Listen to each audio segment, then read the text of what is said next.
The only region in the entire province that is not moving into the next phase of reopening is Windsor-Essex.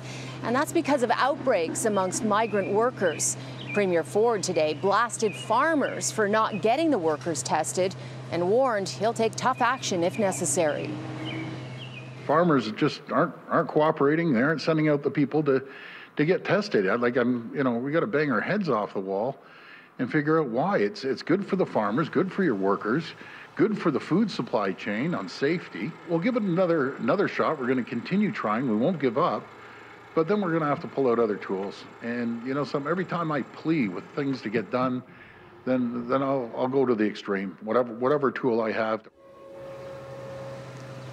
The Ford government has been criticized for not doing enough to protect migrant workers. 31 out of 32 new cases today in Windsor-Essex were farm workers.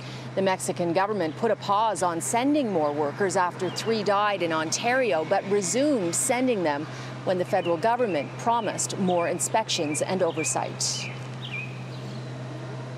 And the Premier also had some strong words for people who packed Toronto's Cherry Beach during the weekend.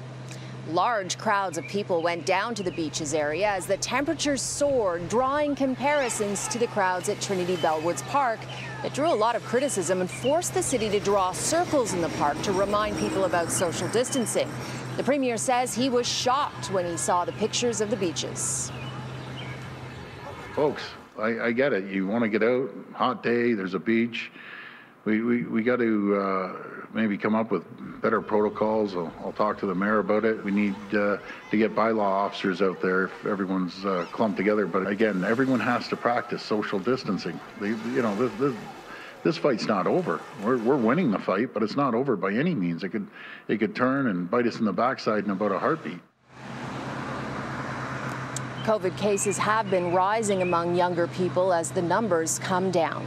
And you may be wondering when the province will advance to stage 3. Well, I asked the Chief Medical Officer of Health about that today and whether it could be a regional rollout again.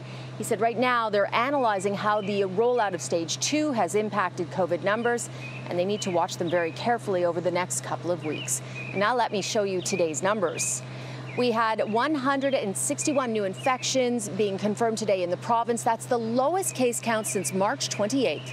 Ontario now has recorded fewer than 200 new cases in 8 of the last 9 days. 3 additional deaths were reported today. That is the lowest daily total since March 30th.